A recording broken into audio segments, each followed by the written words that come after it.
வணக்கம் நண்பர்களே, நான் உங்கள் அருண் பேசுகிறேன்.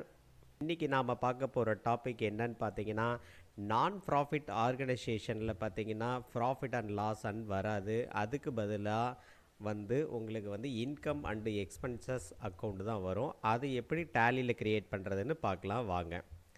அதுக்கு நம்ம நான் ப்ராஃபிட் ஆர்கனைசேஷனுக்கு க்ரியேட் பண்ணுறதுக்கு ஒரு கம்பெனி ஒரு க்ரியேட் பண்ணிக்கலாம்.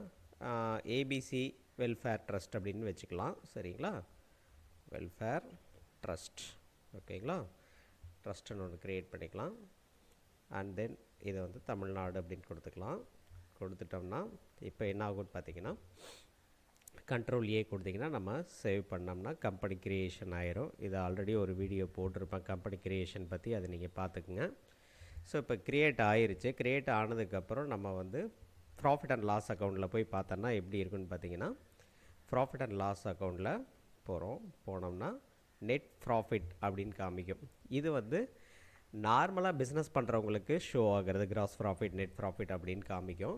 ஸோ ட்ரஸ்ட்டு, அசோசியேஷன்ஸு இந்த மாதிரி எல்லாம் பார்த்திங்கன்னா உங்களுக்கு நான் ப்ராஃபிட் ஆர்கனைசேஷன் அதுக்கு எவ்வளோ டோட்டலாக இன்கம் வந்திருக்கு, டொனேஷன் வந்திருக்கு, அதுக்கு எகென்ஸ்டாக எவ்வளோ எக்ஸ்பென்சஸ் ஆகிருக்கு அப்படின்னு தான் புக் பண்ண போகிறோம். அதை தான் ஆடிட்லேயும் ஷோ பண்ண போகிறோம்.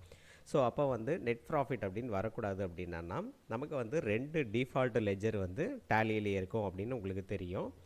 அது என்னென்னு பார்த்தீங்கன்னா, ஆல்டர் போயிட்டு லெஜர் போனீங்கன்னா cash and profit and loss account இருக்கும். சரிங்களா? அதில் ப்ராஃபிட் அண்ட் லாஸ் அக்கௌண்ட்டை நீங்கள் என்டர் கொடுத்துட்டு இங்கே பாருங்கள், கீழே use as income and expenses account அப்படின்னு இருக்கும். அது நோ இருக்கும், எஸ் கொடுத்துருங்க. அவ்வளோதான். எஸ் கொடுத்துட்டு நம்ம சேவ் பண்ணோம்னா என்ன ஆயிரும்னு பார்த்தீங்கன்னா, இப்போ நம்ம போய் பார்த்தோன்னா இங்கே பாருங்கள், ப்ராஃபிட் அண்ட் லாஸ் அக்கௌண்ட்டுக்கு பதிலாக இன்கம் அண்டு எக்ஸ்பென்சஸ் அக்கௌண்ட் வந்துடும். உள்ளே போய் பார்த்தீங்கன்னாலும் so excess income and over expenditure அப்படிங்கிற ஒரு கேட்டகரி வந்துடும். ஸோ இது தாங்க நான் ப்ராஃபிட் ஆர்கனைசேஷன் யூஸ் பண்ணுறவங்களுக்கு இந்த மாதிரி ப்ராஃபிட் அண்ட் லாஸ் அக்கௌண்ட்டில் போயிட்டு நீங்கள் இன்கம் அண்டு எக்ஸ்பென்சஸ் அக்கௌண்ட்டை நீங்கள் சேஞ்ச் பண்ணிக்கலாம். ஓகேங்களா? இதை நீங்கள் ட்ரை பண்ணி பாருங்கள். தேங்க்யூ ஃபார் வாட்சிங்.